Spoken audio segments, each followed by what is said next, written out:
While we have you in the neighborhood, make sure to ask a parent or guardian if you can hit that like and subscribe button so you'll know about all the fun, geeky stories from Geeky Jr. as they come out. Sesame Street's ERNIE'S Neighborhood by Deborah Kovacs, illustrated by Joe Ewers, with voices and narration by SpeekyGeeky and Geeky Jr.'s Mr. Geeky. It was a busy Saturday morning on Sesame Street. Prairie Dawn was sweeping the sidewalk. Susan and Gordon were planting in the little garden in front of 123 Sesame Street. Big Bird was riding his unicycle. Ernie was the only one in the neighborhood who wasn't busy. "Ernie," Bert called from the window, "would you please mail this letter at the post office?" "Sure, Bert," said Ernie. "It's my entry in the bottle cap collection contest," said Bert. "The first prize is a trip to the Figgy Fizz Bottling Company. The envelope has to be mailed today, and I promised I'd help Susan and Gordon plant their garden. Can you get there by 12 o'clock? That's when the post office closes." "You can count on me, old buddy," said Ernie. As Ernie passed Oscar's can, Bruno was tossing trash into a big sanitation truck. "Trash pickup day is my favorite day of the week," said Oscar. "Look at all this great junk I saved." "That's nice, Oscar," said Ernie, "but I can't stay. I have to go to the post office to mail this important letter for Bert." Ernie walked on. As he hurried past the library, he heard the librarian reading a story. "Rumpelstiltskin is my name," she read. "It's story hour," he said to himself. "Mrs. Anderson is reading my favorite story." Ernie sat down on the library steps and listened to the story until the end. As he passed by the Playful Pet store, he waved to the manager. "I don't have time to stop today," he called. But Ernie stopped in the pet store for just a little while. As Ernie waited at a red light, a fire truck zoomed by. "I wonder where the fire truck is going," he thought. Then he followed it.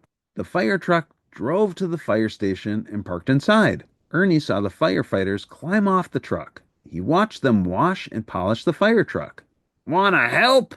asked the captain. He handed Ernie a soft cloth. "You can give that brass bell a good shine." Ernie walked on. In the playground outside the Sesame Street school, kids were playing games. Grover and some friends were playing softball. Ernie stopped to watch Harry Monster at bat.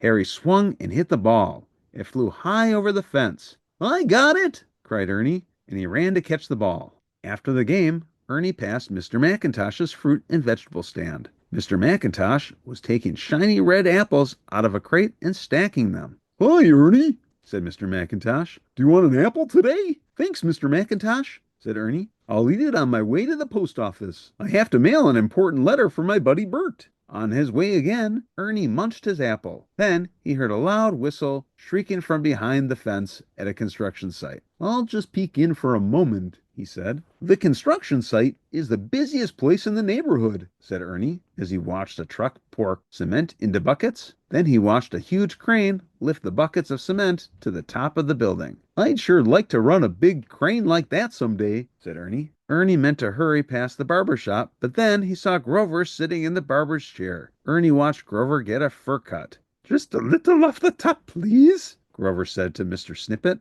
As Ernie hurried past Mr. Hooper's store, he spotted a sign in the window. "Monster Berry Crunch is the flavor of the week. My favorite," he said. "Maybe I'll just have one scoop." Then Ernie heard a strange sound.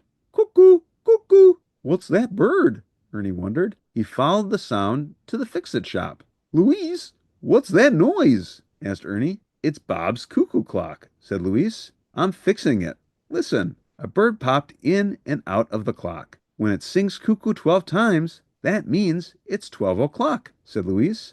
12 o'clock," said Ernie. "Oh, no! I have to get Bert's letter to the post office." Ernie ran out of the fix-it shop and down the street. Ernie's feet pounded up the steps of the post office. He imagined he could hear the cuckoo clock chiming 12 already. He raced up to the counter.